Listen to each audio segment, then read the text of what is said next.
the top 10 evil convicts from history only 1% of people know about. Starting off this list in our number 10 spot, we have Carl Watts. Carl Watts, also known as Coral Eugene Watts, was an American serial killer who operated in the 1970s and 1980s. Born in Killeen, Texas, Watts was a quiet and unassuming individual who led a double life as a cold-blooded killer. Watts targeted and killed numerous women, primarily in Texas and Michigan. His victims were often young women, and he would stalk them before attacking. Watts' crimes were characterized by their brutality and the lack of a discernible pattern, making it challenging for law enforcement to connect the cases. Despite his significant number of victims, Watts managed to evade capture for several years, partly due to his ability to blend into society and avoid suspicion. However, his luck ran out in 1982 when he was apprehended for burglary as well as an attempted killing. During questioning, he ended up confessing to multiple crimes, providing details that linked him to numerous unsolved cases. Watts eventually pleaded guilty to multiple counts and received a lengthy prison sentence. His cooperation with authorities allowed them to close several cold cases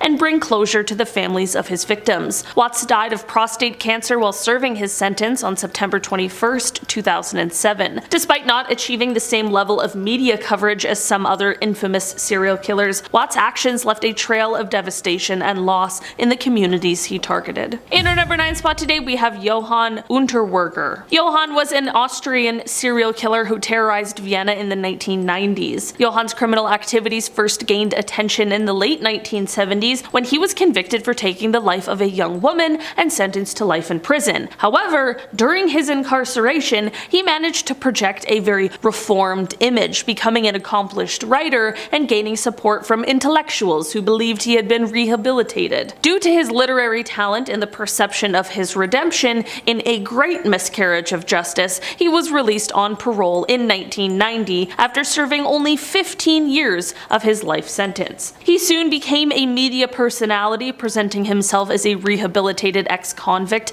and a crusader for the rights of prisoners. He even worked as a journalist and wrote articles on crime and rehabilitation, further enhancing his public image. However, beneath his charismatic persona, he harbored a dark and violent side. He began to commit heinous crimes again, committing a series of brutal killings that mirrored the style of his previous ones. Despite the gruesome nature of his crimes, Johann managed to evade suspicion for some time. He capitalized on his media connections to shape public opinion and divert attention from himself. However, his luck ran out when evidence linking him to the crimes started to mount. In 1992, he was arrested in Miami, Florida after being tracked down by Austrian and American authorities. He was extradited to Austria to stand trial for the killings of 11 women. The high-profile trial captivated the nation and received significant media coverage within Austria. The evidence against him was overwhelming, including witness testimonies, forensic evidence, and his own confessions. He was convicted and sentenced to life in prison without the possibility of parole. On June 29, 1994, Johann was found deceased in his prison cell, and it was later determined that he had taken his own life. In our number 8 spot today, we have Anthony Sowell. Anthony Sowell was a notorious serial killer whose crimes shocked the city of Cleveland, Ohio from 2007 to 2009. Born on August 19, 1959 in East Cleveland, Sowell's criminal activities targeted vulnerable women, specifically those struggling with addiction and those involved in sex work. Sowell's crimes took place in and around his residence on Imperial Avenue, a seemingly ordinary house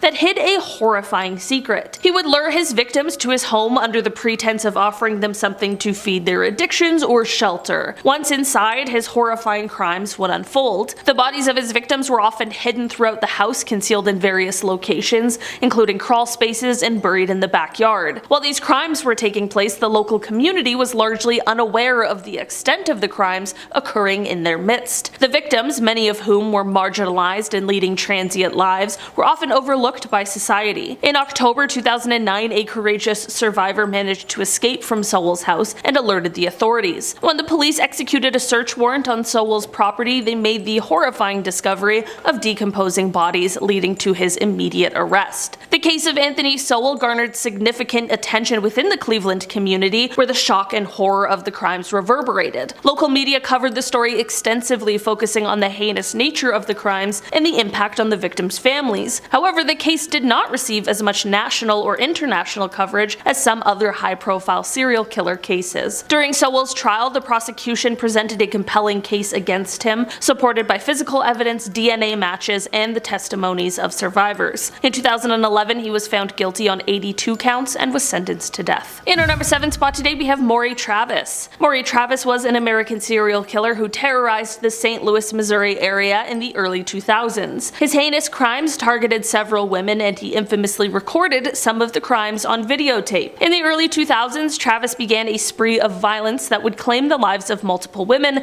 leaving a community on edge and law enforcement agencies frantically searching for answers. It is said that Travis would often lure the young women he targeted either to secluded areas or sometimes even to his own home. Despite the gravity of his actions, Maury Travis' case did not attract widespread media attention beyond the local region. However, the local community was acutely aware of the terror that Travis had unleashed upon their city. Law enforcement agencies diligently investigated the killings, piecing together evidence and connecting the dots to build a case against him. Ultimately, it was the discovery of Travis's collection of graphic and disturbing videos that provided critical evidence linking him to the crimes. On June 30th, 2002, faced with overwhelming evidence against him, Maury Travis took his own life in his jail cell. His death marked the end of a dark chapter in St. Louis's history, but the scars left by his actions remained. Although Maury Travis's case did not receive extensive media coverage outside of the local region, the impact of his crimes on the St. Louis community cannot be understated. In our number 6 spot today, we have Kendall Francois. Kendall Francois was an American serial killer whose horrific crimes unfolded in the quiet city of Poughkeepsie, New York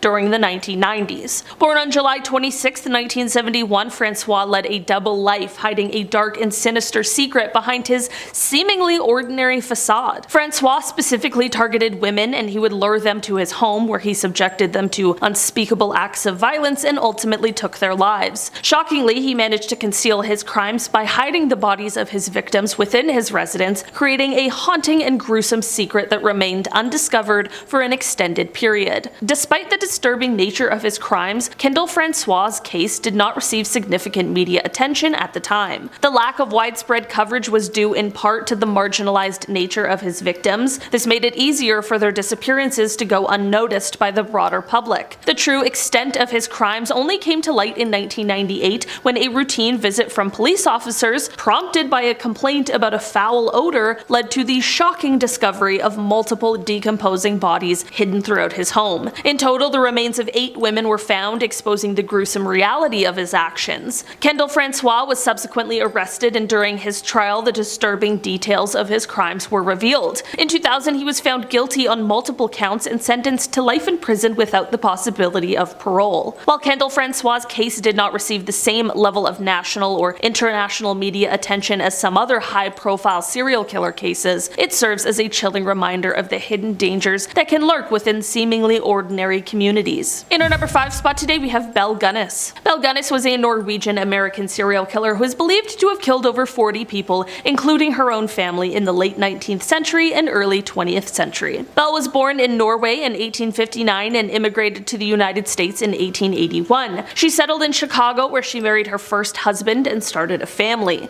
This was all fine and well until things soon took a turn. Belle began to collect life insurance policies on her family members, and if you're a true crime fan, you likely know where this is going. She then went on to eventually kill them in a fire. She then moved to LaPorte, Indiana, where she purchased a farm and continued to lure wealthy suitors to her property just to then kill them for their money and assets. She was known for her physical strength and was able to bury her victims' bodies on her property. Belle's crimes were discovered in 1908 when a fire destroyed her farm and the remains of several of her victims were found. We love when the villain is brought to justice, but unfortunately that did not happen here. Belle herself was never found, and it is believed that she may have faked her own death and fled the country. In our number 4 spot today, we have Charles Schmid. Charles Schmid, infamously known as the Pied Piper of Tucson, was a figure of terror during the 1960s for his involvement in a string of brutal crimes that shook the city of Tucson, Arizona. Operating between 1964 and 1965, Schmid's first victim, Aline Rowe, disappeared in the fall of 1964. Her disappearance sparked concern among her family and friends, but initially received limited attention from the media. As time went on, his violent tendencies escalated and his list of victims grew. The case gained some attention locally due to the disappearances and the growing sense of unease in Tucson. People were were disturbed by the disappearances and the realization that a predator was lurking in their midst. It wasn't until one of Schmid's acquaintances came forward with crucial information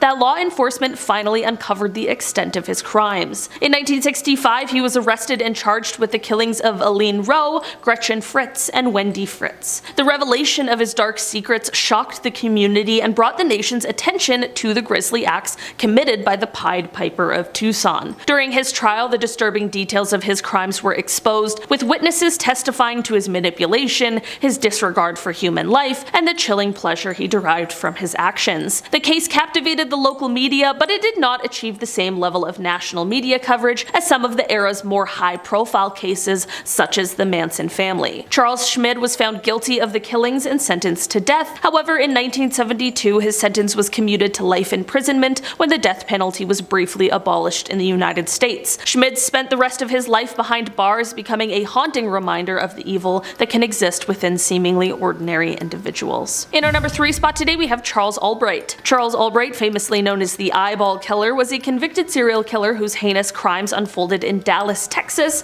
during the 1990s. Born on August 10, 1933, Albright appeared to lead a relatively normal life. He grew up in a middle-class family, received a good education, and pursued a career in the field of ophthalmology. His chosen profession, specializing in eye care, added a very eerie twist to his later crimes. The hallmark of his crimes was the removal of his victims' eyes, leading to his chilling moniker, the Eyeball Killer. This disturbing signature left a lasting impression on the local community, instilling fear and disbelief in the hearts of those who heard of his deeds. However, this case did not capture the same level of national or even international attention as some other notorious killers of the time. In 1991, Albright's reign of terror came to an end when he was arrested and charged with taking the lives of 3 women, Mary Lou Pratt, Susan Peterson, and Shirley Williams. Albright was convicted of his crimes and sentenced to life imprisonment without the possibility of parole, and he remained incarcerated until his death in 2020. In our number 2 spot today, we have Gary Ray Bowles. Gary Ray Bowles, widely known as the I-95 Killer, was an American serial killer who terrorized the southeastern United States during the early 1990s. His specific targeting of gay men along the Interstate 95 corridor left a trail of fear and devastation in his wake. Despite the gravity of his crimes, Bowles' case did not garner the same level of attention as some other notorious killers of the era. He began his killing spree in March of 1994, spanning over an intense 8-month period. His MO involved targeting vulnerable gay men, often befriending them and gaining their trust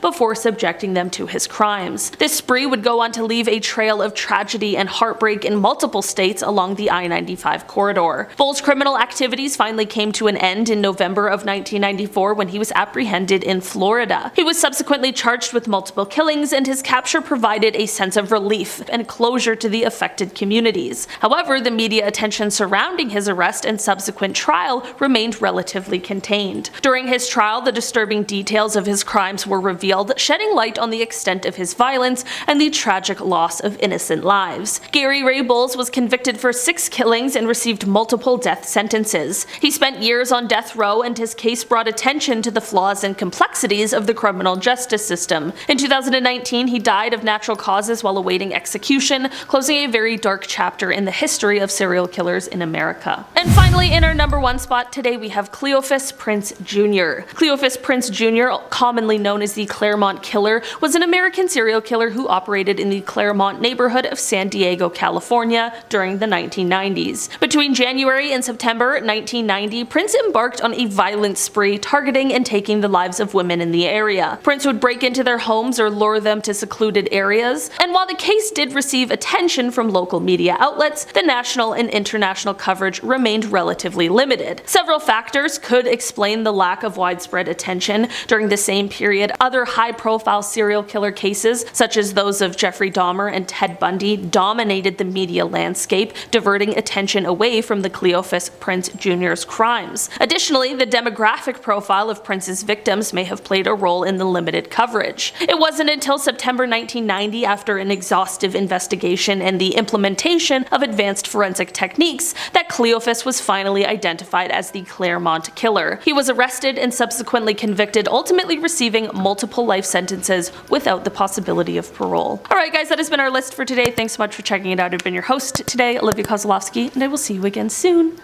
Bye!